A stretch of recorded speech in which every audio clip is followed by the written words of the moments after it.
বান্দরবান সরকারি মহিলা কলেজে ভর্তিকৃত 2020-21 শিক্ষাবর্ষের নবাগত ছাত্রবৃন্দ এবং দ্বিতীয় বর্ষের অর্থাৎ 2019-20 শিক্ষাবর্ষের বর্তমানে দ্বিতীয় বর্ষের শিক্ষার্থীবৃন্দ, তোমাদেরকে আজকের অনলাইন ক্লাসে স্বাগত জানাচ্ছি।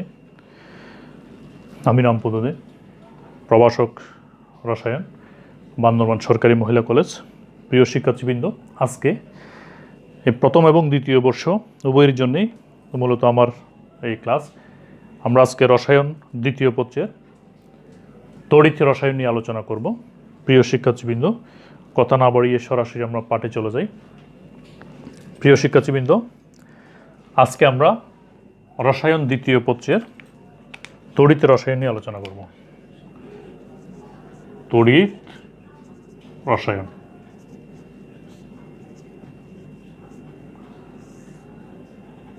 প্রিয় শিক্ষার্থীবৃন্দ, তড়িৎ রসায়ন কথা থেকে আমরা কি বুঝি?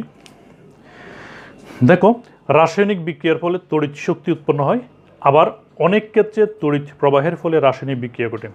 তড়িৎ শক্তি ও রাসায়নিক শক্তির যে পারস্পরিক রূপান্তর বিষয়ক পড়াশোনা, সেটা হলো তড়িৎ রসায়ন।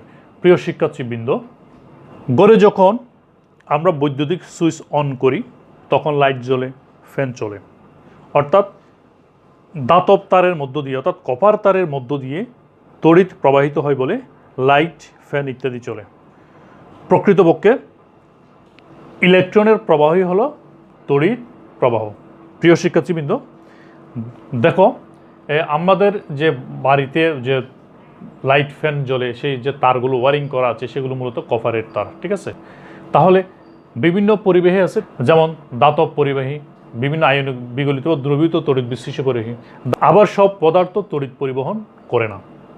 প্রিয় শিক্ষার্থীবৃন্দ, তড়িৎ পরিবহন ক্ষমতার উপর নির্ভর করে পদার্থসমূহকে কয় ভাগে ভাগ করা যায় সেটা আমরা দেখব। তড়িৎ পরিবহন ক্ষমতার উপর নির্ভর করে পদার্থসমূহকে দুই ভাগে ভাগ করা যায়। তাহলে দেখো, আমি এটা মুছলাম।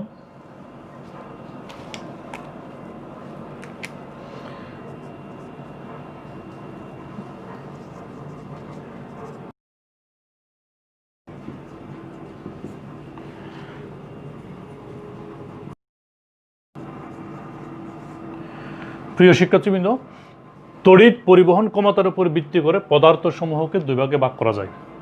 তাহলে দেখো, তড়িৎ পরিবাহী, আরেকটা হচ্ছে তড়িৎ অপরিবাহী, ঠিক আছে? তাহলে দেখো, তড়িৎ পরিবাহী কারা? তাহলে যেসব পদার্থ তড়িৎ পরিবহন করে, তড়িৎ পরিবহন করতে পারে তারা হচ্ছে তড়িৎ পরিবাহী। যেসব পদার্থ তড়িৎ পরিবহন করতে পারে তারা হচ্ছে, যেসব পদার্থ তড়িৎ পরিবহন করে তারা হচ্ছে তড়িৎ পরিবাহী, ঠিক আছে? যেমন সকল ধাতু, গ্রাফাইট,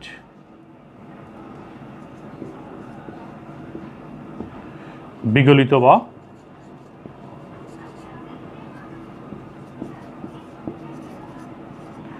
দ্রবীভূত আয়নিক যৌগসমূহ।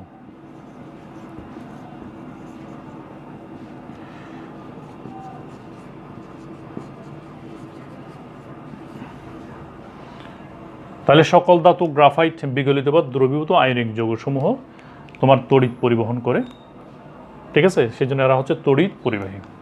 তাহলে আবার সেই তড়িৎ অপরিবাহী কারা?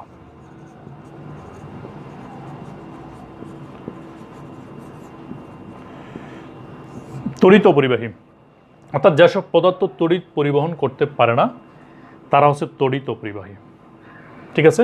যেসব পদার্থ তড়িৎ পরিবহন করে না বা তড়িৎ পরিবহন করতে পারে না তারা হচ্ছে তড়িৎ পরিবাহী। যেমন দেখো, কাঁচ,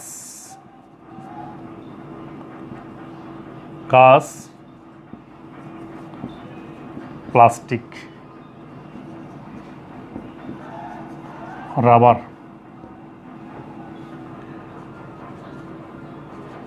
শুকনো কাঠ,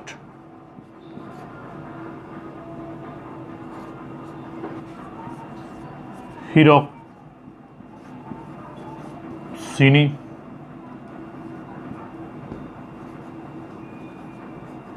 গন্ধক,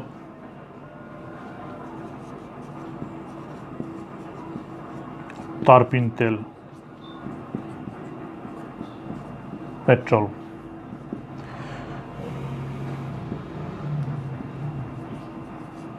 ইত্যাদি।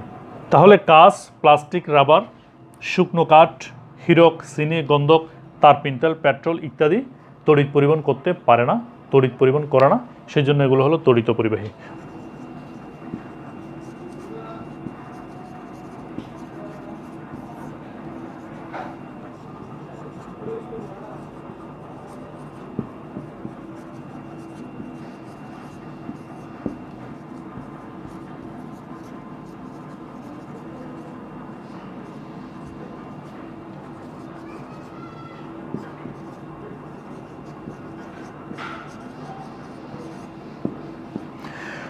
মূলত সমযোজী বা অপোলার সমযোজী পদার্থসমূহই তড়িৎ অপরিবাহী। প্রিয় শিক্ষার্থীবৃন্দ, বুঝতে পেরেছ আশা করি। এখন আমরা তড়িৎ পরিবাহীর ক্লাসিফিকেশন পড়ব। তড়িৎ পরিবাহীর শ্রেণীবিভাগ।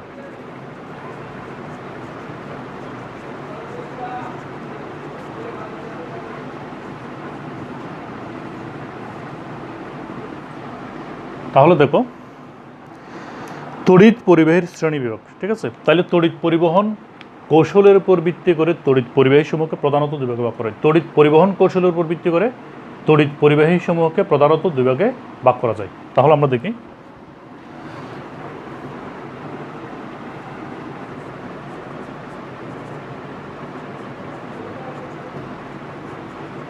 তড়িৎ পরিবাহী। তাহলে তড়িৎ পরিবাহী প্রধানত কয় প্রকার? প্রধানত দুই প্রকার।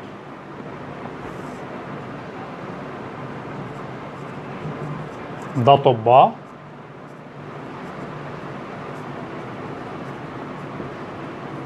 ইলেকট্রনীয় পরিবাহী।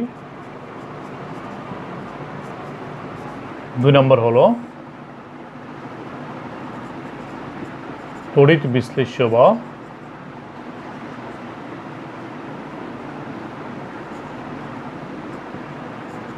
আয়নিক পরিবাহী। তাহলে তড়িৎ পরিবহন কৌশলের উপর ভিত্তি করে তড়িৎ পরিবাহী কয় প্রকার? প্রধানত দুই প্রকার। দাতব বা ইলেকট্রনীয় পরিবাহী, আর একটা হচ্ছে তড়িৎ বিশ্লেষ্য বা আয়নিক পরিবাহী। এটা কিসের উপর ভিত্তি করে? পরিবহন কৌশলের ভিত্তিতে।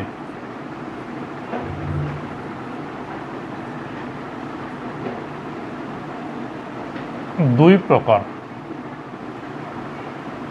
তাহলে তড়িৎ পরিবহন কৌশলের ভিত্তিতে তড়িৎ পরিবাহী দুই প্রকার: দাতব বা ইলেকট্রনীয় পরিবাহী, তড়িৎ বিশ্লেষ্য বা আয়নিক পরিবাহী। তাহলে প্রিয় শিক্ষার্থীবৃন্দ, দাতব বা ইলেকট্রনীয় পরিবাহী কাকে বলে বা তড়িৎ বিশ্লেষ্য বা আয়নিক পরিবাহী কাকে বলে একটু বলেই দিই। দাতব বা ইলেকট্রনীয় পরিবাহী, যেমন মনে করো আমাদের বাসা বাড়িতে যে লাইট জ্বলে, ফ্যান চলে, সেখানে যে তারটা ব্যবহার করা হয় সেটা হচ্ছে দাতব তার, অর্থাৎ কপারের তার ব্যবহার করা হয়। দেখো, আমরা প্রতিদিন লাইট জ্বালাচ্ছি, ফ্যান চালাচ্ছি, হ্যাঁ, কপারের তারের কোনো পরিবর্তন হচ্ছে না। অর্থাৎ আমি একটা পুরাতন তার নিয়েও যদি দেখি, সেখানে কপারের তারই থাকে, অথচ এটা অনেক বছর ধরে বিদ্যুৎ প্রবাহ চালিয়ে আসছিল, কিন্তু কপার তারে কোনো পরিবর্তন হয়নি। তার অর্থ হলো যে সেখানে কোনো রাসায়নিক বিক্রিয়া ঘটে নাই, শুধুমাত্র ইলেকট্রনের প্রবাহের মাধ্যমে বিদ্যুৎ প্রবাহিত হয়েছিল। তাহলে দাতব বা ইলেকট্রনীয় পরিবাহী, ইলেকট্রনীয় কথা থেকে বোঝাই ইলেকট্রন সঞ্চরণের মাধ্যমে বিদ্যুৎ প্রবাহিত হয়। অর্থাৎ যেসব পরিবাহীর মধ্য দিয়ে ইলেকট্রন সঞ্চরণের মাধ্যমে বিদ্যুৎ প্রবাহিত হয় এবং সেই সময় কোনো রাসায়নিক বিক্রিয়া ঘটে না, অর্থাৎ এখানে কোনো জারণ বিজারণ বিক্রিয়া ঘটবে না। যেসব পরিবাহীর মধ্য দিয়ে ইলেকট্রন সঞ্চরণের মাধ্যমে বিদ্যুৎ প্রবাহিত হয় এবং সেই সময় কোনো রাসায়নিক পরিবর্তন ঘটে না, সেসব পরিবাহীকে দাতব বা ইলেকট্রনীয় পরিবাহী বলা হয়। যেমন সকল ধাতু, গ্রাফাইট, এগুলো হচ্ছে দাতব বা ইলেকট্রনীয় পরিবাহীর উদাহরণ। ঠিক আছে। তাহলে তড়িৎ বিশ্লেষ্য বা আয়নিক পরিবাহী কাকে বলে? বুঝতে পারছো, আয়নিক কথার মধ্যে আয়ন কথাটা আছে। তাহলে তড়িৎ বিশ্লেষ্য বা আয়নিক পরিবাহী কারা? যেসব পরিবাহীর মধ্য দিয়ে আয়ন সঞ্চরণের মাধ্যমে বিদ্যুৎ প্রবাহিত হয় এবং সেই সময় রাসায়নিক বিক্রিয়া ঘটে, সেসব পরিবাহীকে তড়িৎ বিশ্লেষ্য বা আয়নিক পরিবাহী বলা হয়। এখানে কিন্তু রাসায়নিক বিক্রিয়া ঘটে, অর্থাৎ জারণ বিজারণ বিক্রিয়া ঘটে। তড়িৎ বিশ্লেষ্য বা আয়নিক পরিবাহীতে জারণ বিজারণ বিক্রিয়া ঘটে। আমরা ক্রমান্বয়ে এদের ক্লাসিফিকেশন দেখি। এবার দেখি দাতব বা ইলেকট্রনীয় পরিবাহীকে আমরা আর কয় ভাগে ভাগ করতে পারি। দাতব বা ইলেকট্রনীয় পরিবাহীকে আবার আমরা মোটামুটি 3 ভাগে ভাগ করতে পারি। তাহলে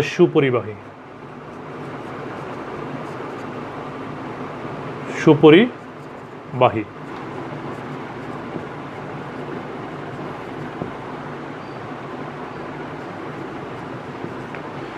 অর্ধপরিবাহী,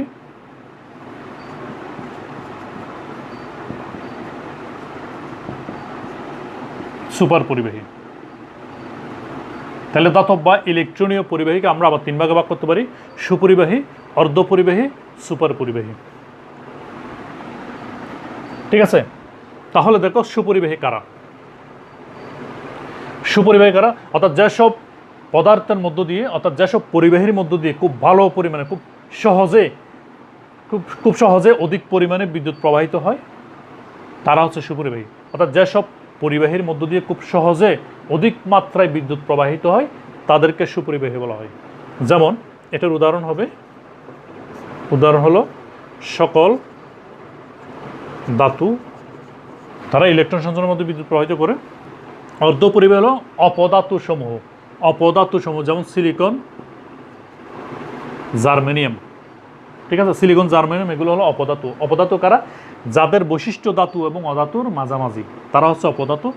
ঠিক আছে, তারা তাহলে অর্ধপরিবাহী কারা? যারা পরিবাহী এবং অপরিবাহীর মাঝামাঝি বিদ্যুৎ পরিবহন করে, অর্থাৎ অল্প পরিমাণে বিদ্যুৎ পরিবহন করে, তারাই হচ্ছে অর্ধপরিবাহী। যেসব পরিবাহীর মধ্য দিয়ে সুপরিবাহী এবং অপরিবাহীর মাঝামাঝি বিদ্যুৎ প্রবাহিত হয় তারাই হলো অর্ধপরিবাহী। অর্থাৎ অপধাতু সমূহ যেমন সিলিকন, জার্মেনিয়াম ইত্যাদি অপধাতু। ঠিক আছে, তাহলে দেখো অপধাতু কারা তো বলছি, যাদের বৈশিষ্ট্য ধাতু এবং অধাতুর মাঝামাঝি, তারাই হচ্ছে অপধাতু। আর সুপার পরিবাহী কারা? সুপার পরিবাহী হলো এই সুপরিবাহীর মতোই, তারা খুব সহজে এবং অধিক মাত্রায় বিদ্যুৎ পরিবহন করে। সুপার পরিবাহী হলো সুপরিবাহীর মতোই খুব সহজে এবং অধিক মাত্রায় বিদ্যুৎ পরিবহন করে। ঠিক আছে, সুপার পরিবাহী সমূহ হলো সংকর ধাতু এবং সংকর ধাতুর অক্সাইড। বর্তমান বিশ্বে সুপার পরিবাহীর প্রতি মানুষের যুগ বেড়েছে, কারণ সুপার পরিবাহীর ক্ষেত্রে একটা সুবিধা হলো এই সুপরিবাহীতে বিদ্যুৎ প্রবাহের সময় বিদ্যুৎ শক্তির তাপশক্তি রূপে অপচয় হয়, কিন্তু সুপার পরিবাহীতে বিদ্যুৎ শক্তির তাপশক্তি রূপে অপচয় হয় না। তাহলে সুপার পরিবাহীর এটা একটা সুবিধা। ঠিক আছে, তাহলে সুপার পরিবাহীর উদাহরণগুলো হলো সংকর ধাতু এবং সংকর ধাতুর অক্সাইড। সুপার পরিবাহী কারা? সংকর ধাতু এবং সংকর ধাতুর অক্সাইড। তাহলে এবার আসি তড়িৎ বিশ্লেষ্য বা আয়নিক পরিবাহী। তড়িৎ বিশ্লেষ্য বা আয়নিক পরিবাহী কয় প্রকার? তড়িৎ বিশ্লেষ্য বা আয়নিক পরিবাহী আবার 2 প্রকার। যেমন দেখো সবল তড়িৎ বিশ্লেষ্য,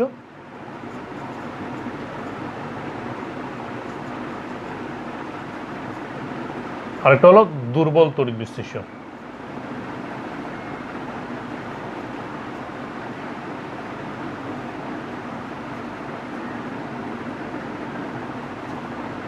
সবল তড়িৎ বিশ্লেষ্য, আরেকটা হলো দুর্বল তড়িৎ বিশ্লেষ্য। প্রিয় শিক্ষার্থীবৃন্দ, তাহলে সবল তড়িৎ বিশ্লেষ্য কারা? অর্থাৎ যারা জলীয় দমনে প্রায় সম্পূর্ণরূপে আয়নিত হয়, অর্থাৎ 70 থেকে 100% আয়নিত হয়, তারা হচ্ছে সবল তড়িৎ বিশ্লেষ্য। আমি এটা একটু মুছে দিচ্ছি।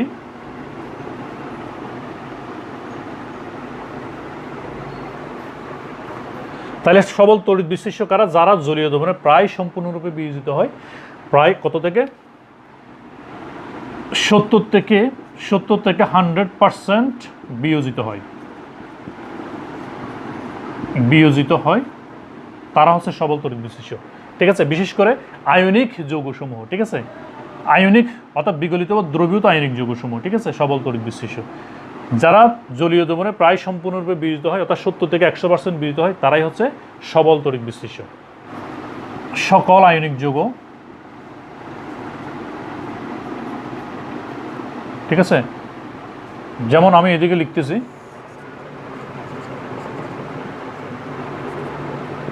লবণ হলো বিগলিত বা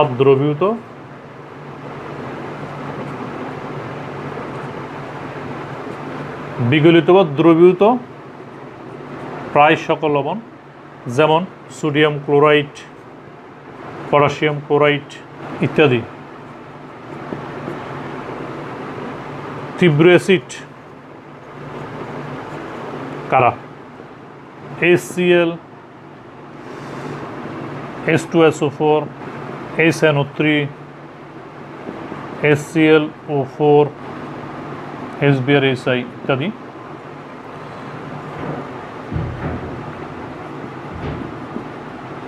তীব্রকার সমূহ কী কী হবে?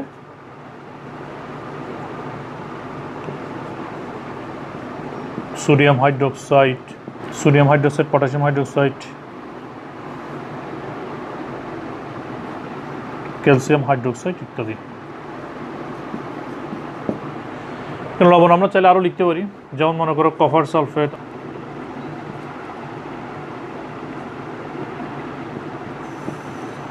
ফেরিক ক্লোরাইড ইত্যাদি ইত্যাদি। ঠিক আছে, আশা করি তোমরা বুঝতে পেরেছো। এরা জলীয় দ্রবণে প্রায় সম্পূর্ণরূপে বিয়োজিত অবস্থা থাকে। এরা জলীয় দ্রবণে 70 থেকে 100% বিয়োজিত হয়। যেমন দেখো সোডিয়াম ক্লোরাইড জলীয় দ্রবণে বিয়োজিত হয়ে সোডিয়াম আয়ন এবং ক্লোরাইড আয়ন তৈরি করেন। ঠিক আছে, প্রায় 100%। এই সোডিয়াম ক্লোরাইড জলীয় দ্রবণে প্রায় 100% বিয়োজিত হয়। HCl এর কথা ধরো, HCl ও জলীয় দ্রবণে প্রায় 100% বিয়োজিত হয়। যারা জলীয় দ্রবণে সম্পূর্ণরূপে বিয়োজিত হয় তাদের, সেই জন্য আমি প্রায় সম্পূর্ণরূপে বিয়োজিত হয় সেই জন্য একমুখী চিহ্ন দ্বারা দেখালাম। অর্থাৎ এই আয়নিক যৌগসমূহ, অর্থাৎ সবল তড়িৎ বিশিষ্ট যারা, তারা জলীয় দ্রবণে প্রায় সম্পূর্ণরূপে আয়নিত হয়। এই যে প্রায় সম্পূর্ণরূপে আয়নিত হলে তাকে একমুখী তীর চিহ্ন দ্বারা দেখানো হয়। ঠিক আছে, আশা করি বুঝতে পেরেছ। এবার যাচ্ছে দুর্বল তড়িৎ বিশিষ্ট কারা। তাহলে বুঝতে পারছো দুর্বল তড়িৎ বিশিষ্ট জলীয় দ্রবণে অতি অল্প পরিমাণে বিয়োজিত হয়। দুর্বল তড়িৎ বিশিষ্ট সমূহ জলীয় দ্রবণে মাত্র 1 থেকে 10% বিয়োজিত হয়।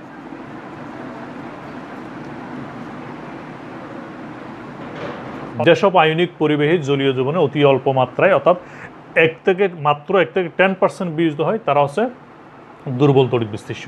ঠিক আছে, তাহলে দেখো দুর্বল তড়িৎ বিশিষ্ট কারা। যেমন এরা জলীয় দ্রবণে অতি অল্প পরিমাণে বিয়োজিত হয়। এই যে কারা দুর্বল তড়িৎ বিশিষ্ট হলো, যেমন অ্যাসিটিক অ্যাসিড একটা দুর্বল তড়িৎ বিশিষ্ট।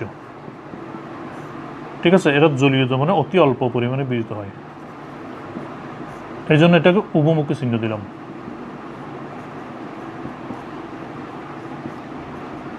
তারপর এখানে হলো H+। এর দুর্বল তড়িৎ বিশিষ্ট জলীয় দ্রবণে অতি অল্প পরিমাণে বিয়োজিত হয়, সেই জন্য এখানে উভমুখী চিহ্ন দ্বারা দিলাম যে অতি অল্প পরিমাণে বিয়োজিত হচ্ছে। বিয়োজিত এবং অবিয়োজিত অবস্থার মধ্যে একটা সাম্যাবস্থা দেখানো হলো। মাত্র 1 থেকে 10% বিয়োজিত হয়।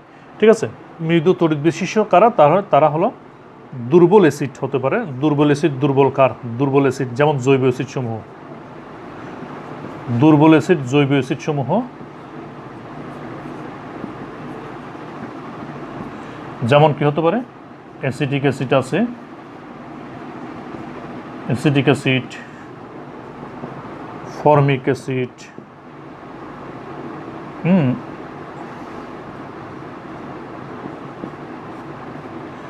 Oxalic acid. তারপর আর কি হতে পারে? দুর্বল ক্ষার হতে পারে। দুর্বল ক্ষার যেমন জৈব ক্ষার সমূহ। আচ্ছা, এখানে আরো একটা লিখি, HF। তাহলে জৈব ক্ষার সমূহ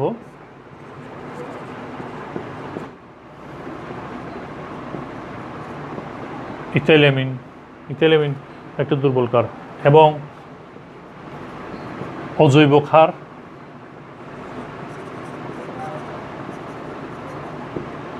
অ্যামোনিয়াম হাইড্রোক্সাইড ইত্যাদি। আবার কিছু দুর্বল লবণ আছে, খুব কম সংখ্যক লবণ মৃদু তড়িৎ বিশিষ্ট। বেশিরভাগ লবণই তীব্র তড়িৎ বিশিষ্ট, খুব কম সংখ্যক লবণ। HgCl2,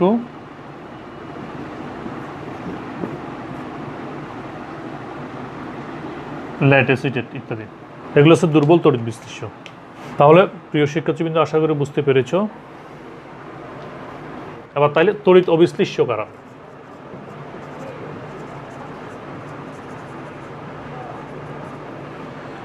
তড়িৎ অবিশ্লিষ্ট কি? তাহলে এবার আসি তড়িৎ অবিশ্লিষ্ট কি। তাহলে যেসব পদার্থ তড়িৎ বিগলিত বা দ্রবীভূত অবস্থায় তড়িৎ পরিবহন করে না তারা তড়িৎ বিশ্লেষ্য। যেসব পদার্থ বিগলিত বা দ্রবীভূত অবস্থায় তড়িৎ পরিবহন করে না তারা হচ্ছে তড়িৎ বিশ্লেষ্য। যেমন চিনির দ্রবণ,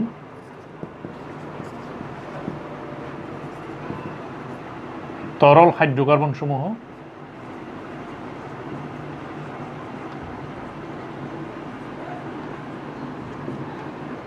অ্যালকোহল ইত্যাদি।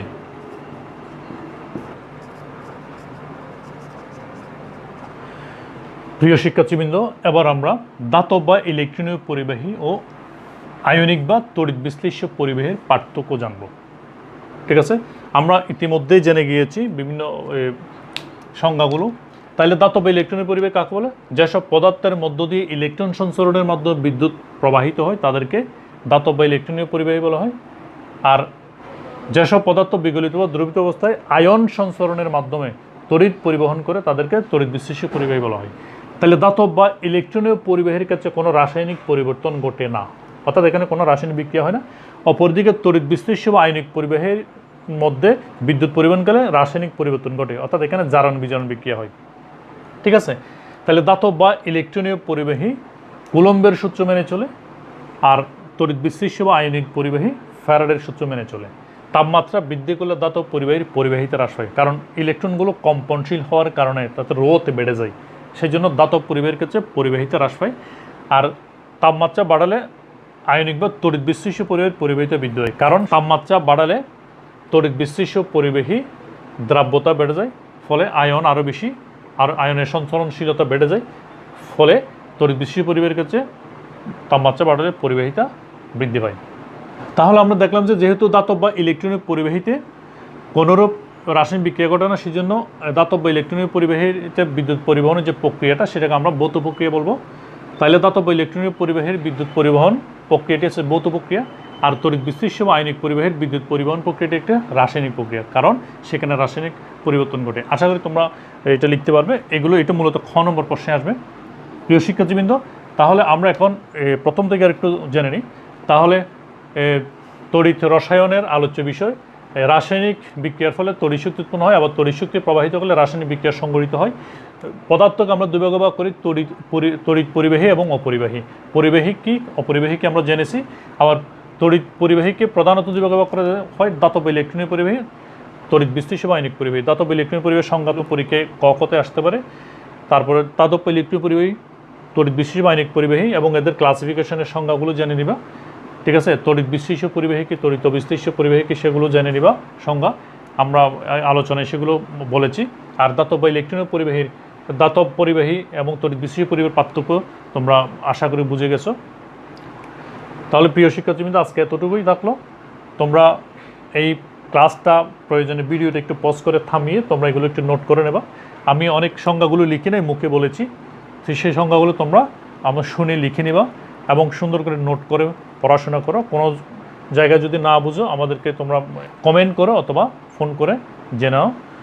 ঠিক আছে, আজকে তাহলে এতটুকুই। সবাই ভালো থেকো, সুস্থ থেকো, এই কামনায় আজকে শেষ করলাম। সবাইকে ধন্যবাদ।